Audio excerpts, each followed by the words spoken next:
at Star Wars Celebration Anaheim. You guys heard him on the, what do we call it? Not the countdown, the warm-up, I guess, to Star Wars Celebration.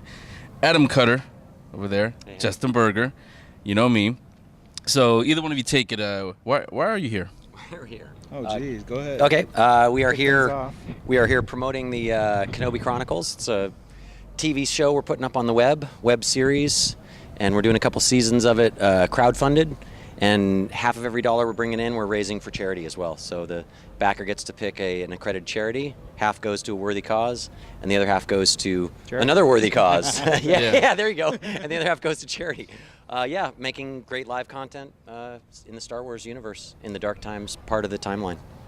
Yeah, I would like to say why I'm here is that. But I also love Star Wars, and I'm here I love seeing the cosplayers and all the booths and everything, and the vendors, and of course all the premieres. I haven't seen the Battlefield one yet, but I'm really excited about that. And I'm also really excited about the new Star Wars trailer that's awesome. I know, right? That was really Wait, have you guys seen it? Yes, of course. Yeah. Very good stuff. The day it came out. What did you think? I was extremely impressed, and I just really think JJ and company are proving themselves, at least to the point where they've been allowed to prove themselves. They're proving themselves as good custodians of the Star Wars world. Good work.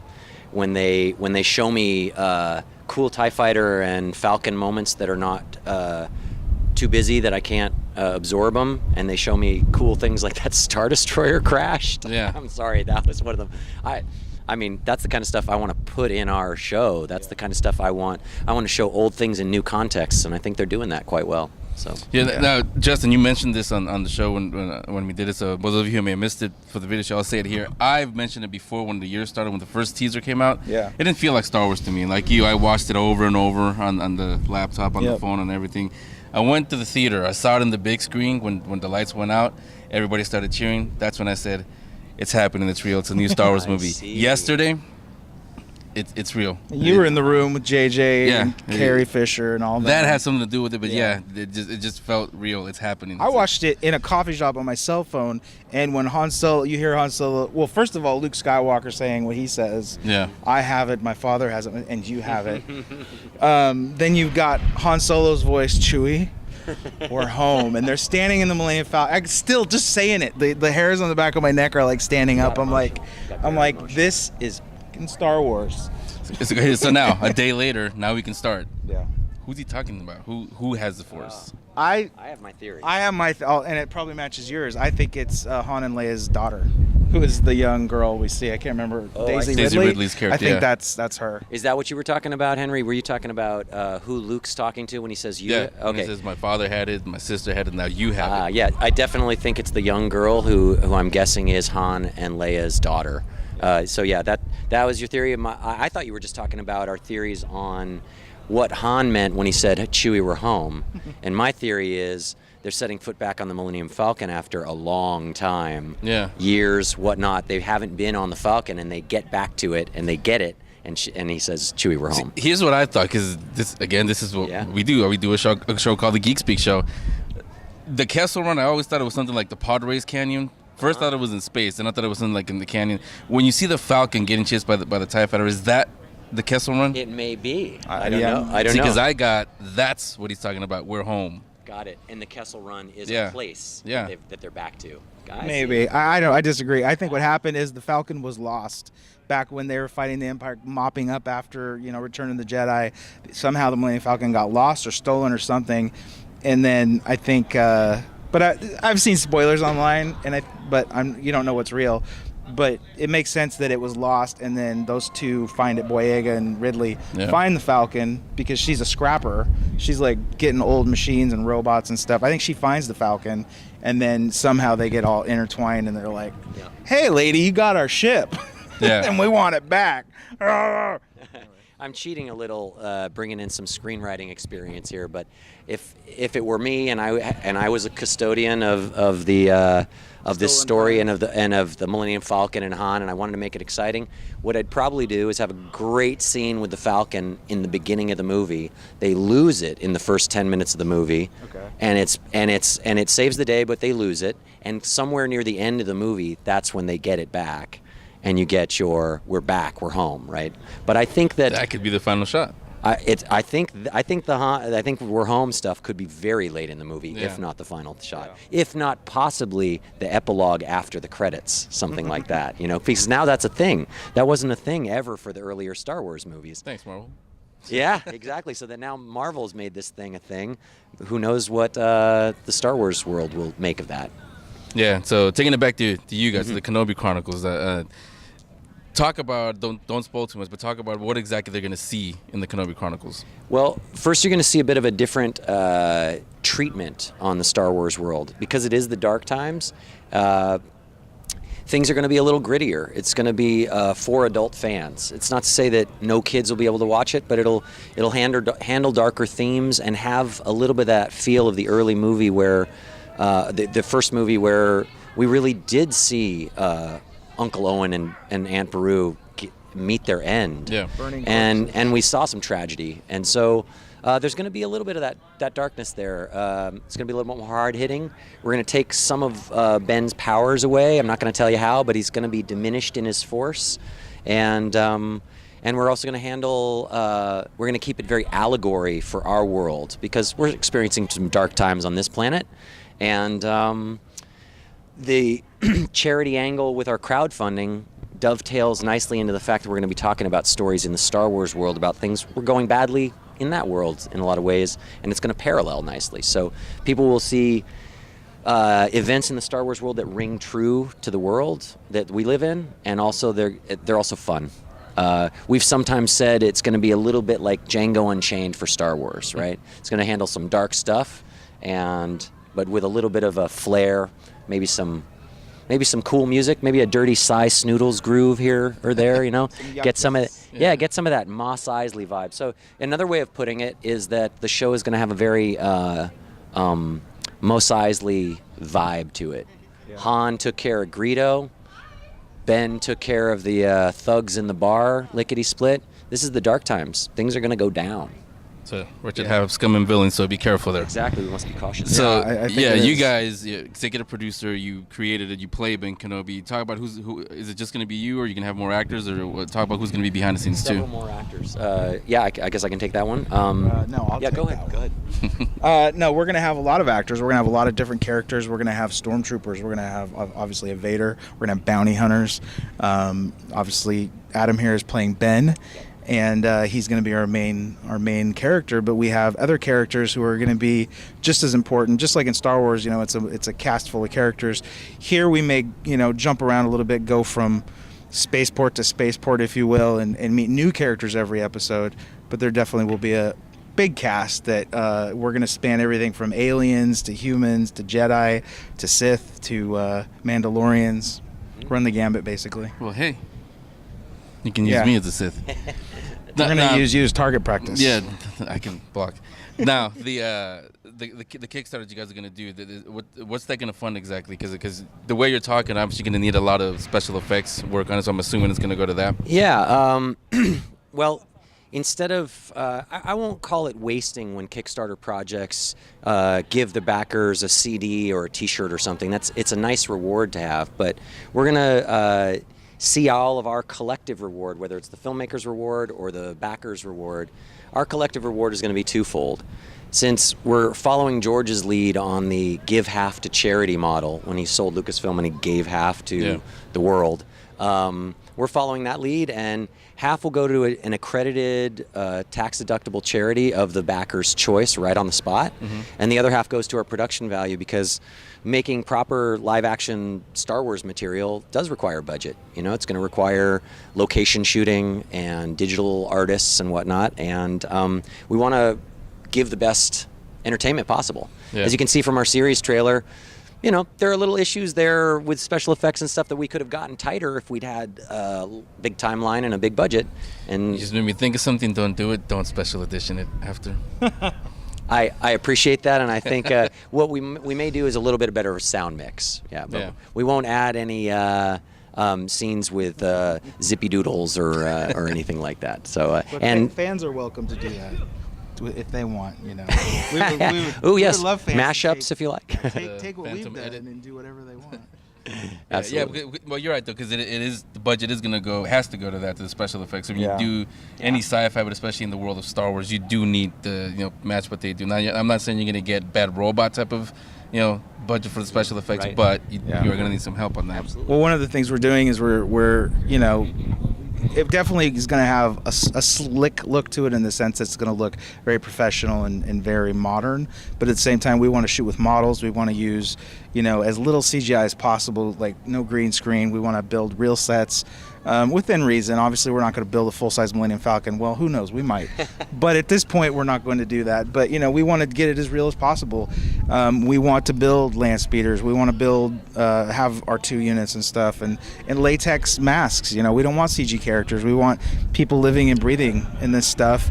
And that costs money, and it can't come out of our pockets because we're already broke, and we spent everything on this teaser. So we're just looking for fans, to help fans make something cool, which is the Dark Times. And we've been handing out stuff here to everybody we talk to. Number one, is excited about it and is interested in it, and a lot of people are like, man, that's the time period I want to see, and they're really interested in it. So that's exciting for us, because to come here and have other Star Wars fans be like, oh, this is cool, and all they see is a logo and a website, and you talking about it, yet you see in their eye that excitement of like, oh, this could be really cool. So it's nice to be able to have that here and experience it, and that's why we came here. To be honest, is to spread it to other fans, and this was kind of our coming out party, in a sense of like, here it is. This is the Kenobi Chronicles. Help us make more, and it's kind of that's why we're here. Besides the fact that we're Star Wars fans, and also I don't know if you guys had a chance to walk the floor yet. There's a lot. There's some real land speeders there that are fan built. There's props there. There's so good. You've seen the 501st, the Dark Alliance. Everybody that's out there, they look like they just stepped right out of the movie. So. This one guy, Boba Fett, yesterday just blew our mind. Yeah, I saw Django that blew my mind. We were walking. He was walking in, and we were walking out. Oh yeah. Today. Nice. Yeah, but what I was saying is, creatives helping creatives. Just because they don't work in the industry, I mean, look at the costumes, and they would love to be on film. I mean, that's what people are doing here. They're taking their pictures, taking videos. So. Maybe. Well, those are the people, I think those are the people we want to get involved if we can. The people who are already building Star Wars props and who know the schematics and can just come in and knock out a land speeder in like a day and be like, here's your land speeder. And it's like, those are the people we also want to pay for their time. And that's where the money's going, is to pay for these people who are putting in their blood, sweat, and tears because they love it. And we want to get to a point where, we're doing a real production and we're paying people what they should be paid for doing very hard work. And we're not here to make a profit. We're not here to take away from anything. We just basically love Star Wars and want to tell our version of this particular story. As a matter of fact, you could almost look at it like just taking the independent film scale to make a web series, but then using that model of where in a Hollywood film it's a business, and you're using that extra money that for this in the crowdfunding model is going to charity, and we all get to be philanthropic while we're creating entertainment. That would be profit in Hollywood. That's why the investors would invest in the movie, so that it could be profitable. And we're just all now, instead, we're just investing in charity, and we're investing in Star Wars. And I don't know about anybody else, but I'm investing in Ben Kenobi, because when I was 7 years old, that man taught me a lesson. And it's we're investing in the world. That's right. We're investing in the Star Wars community, because we have, I don't know, I have faith in the concept of this Dark Times, Ben Kenobi.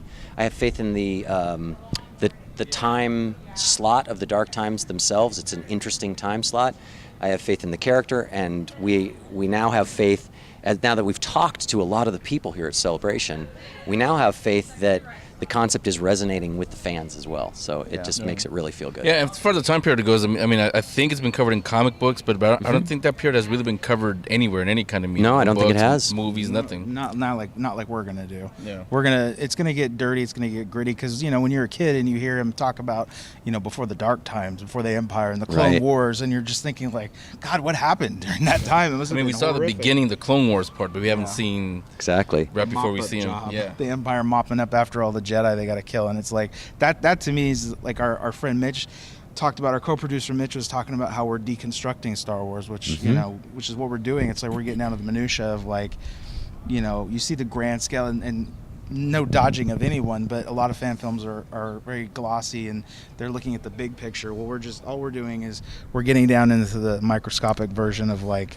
close to it, the gritty, the grimy, the backwoods outer rim planets where anything kind of goes, and like Mandalorians are killing Jedi for sabers and getting millions of dollars, and that kind of vibe where it's just the wild wild west. Credits, millions of galactic credits. Yes. I would like to say one thing, and I'm going to go ahead and preface this by saying this is probably arrogant to say, but you'll just have to take my word for it. That's the truth. Jay and I here have had a lot of conversations where we've then later been, I guess I would call it, we've been affirmed by what we've heard about JJ and the designer of the saber. Remember the thing that came out on the internet a while back where JJ Abrams had a conversation with that lead Apple designer about the lightsabers, and they used the terminology analog and spitty, and Justin and I were like, oh my God, we just had that conversation last week, and he said, what do you want the sabers to be like? And we had this great conversation where we talked about how in the earlier movies they had a kind of a spitty quality to them, like a plasma torch throwing off little bits. They seemed a little scarier, and they were so clean in the prequels. We wanted to take it back to that look. And then here it is. So that with the Star Destroyer that we had a conversation on our way down to Celebration about what if a Star Destroyer crashed into the Earth, right? But we were joking. And what you see in the teaser. And then there it is the next day. We see it in the teaser. And I got to tell you that it sounds arrogant for me to say, hey, dude, we're just right on the same page as JJ and company. But if we're all fans, this is why I have a lot of optimism, even though I was being really tentative at first, because he keeps delivering on the things that if I had the budget, I would do.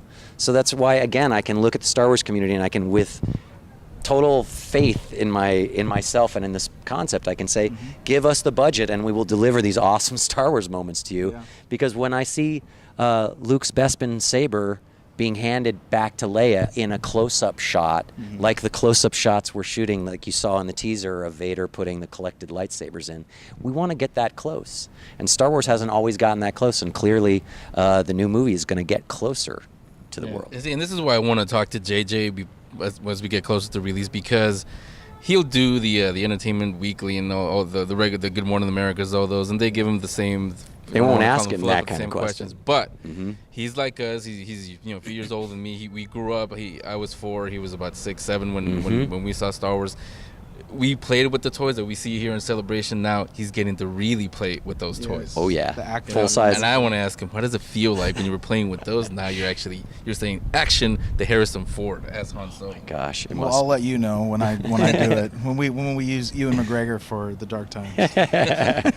Now, going back to the Kenobi Chronicles, let everybody know when's the Kickstarter going to kick off and where they can go. So it's actually not a Kickstarter campaign. It's going straight through PayPal to save on fees so that we can generate the maximum funds for both the budget for the material and then everything left over for charity. So we're not spending money, even though it could be fun. We're not spending money on things like printing up T-shirts to give as rewards, because we'd like to spend that money on the camera work and on the effects and give it to you on screen. So the website is actually live right now, and you can just go to the KenobiChronicles.com, watch the teaser, watch our project video that tells you all about the project, asks you to donate, and then just click the contribute button and support the cause. There's a list of charities right there that they could choose from, and then however much you want to give, we'll get right to work as soon as we got budget. I will say it's not like a Kickstarter campaign in the sense there's no time limit. A lot of Kickstarter campaigns and Indiegogo campaigns, it's like, oh, it's 60 days, or we got to raise all this money in this short amount of time, and it's like, we want to raise enough money to do this, but we're talking 2 seasons. I mean, you're talking hundreds of thousands of dollars. So it's something that we want to incrementally do. So as we go, we can do a little, couple episodes at a time and let it grow organically. So the more we do, the more people see it, the more they're like, oh my God, this is amazing. Let's contribute more money so they can do even better. Yep. And then it just grows that way. And that way, obviously we're raising money for charity. So say we raise $100,000. Well, there's $100,000 for charities, that we've raised too, right. And that was really important to us to do that. So, we want to give back as much as we want to play in this world. It's important to us to give back to the real world, because there's a lot of problems going on. Like Adam says, we have our own dark times. There's a lot of people who need help, and this is our way of saying, we can do our frivolous movie thing and have a good time. And at the end of the day, that doesn't really mean much. in the big picture, but for us to be able to do that simultaneously while giving other people who really need help, worthy causes, the same amount of money that we're getting to do this project, to us it's like, okay, we're doing our part to give back, and that was really important to us. Yeah, one real big way that we framed this since the very beginning is, it's sort of whether it's we fans who are making the Kenobi Chronicles or the fans who are crowdfunding the Kenobi Chronicles because they want to see it, and then we're going to watch it after we make it anyway. So whether anyone's watching it or making it, all of our collective tariff, if you will, the price to play is that we're all raising money for charity. So instead of running a race and having your friends sponsor you, and you do the work of running the race so we can all have raised this money for this worthy cause, we're raising the money this way through a story we know everybody wants to see and that we know we want to make. And so at the end of it, the better the budget is, we'll get a better reward because our project will look and sound so much better and be better. And the other reward that everybody got will be that we raised more. So if we raise less, then we get less. We get a sort of a independent film budget thing if we raise independent money for charity. If we raise corporate level money for charity, if we raise A-list level for charity, we get an A-list project. Yeah. So that's what I like. Yeah, me too. And it's all up to you guys. So again, exactly. The website is the Kenobi Chronicles. It's live. Yeah, if you fund it, we'll build it. Yeah, perfect way to end it. So thanks, you guys. Yeah, you bet. Thanks, Henry. May the force be with you. Always.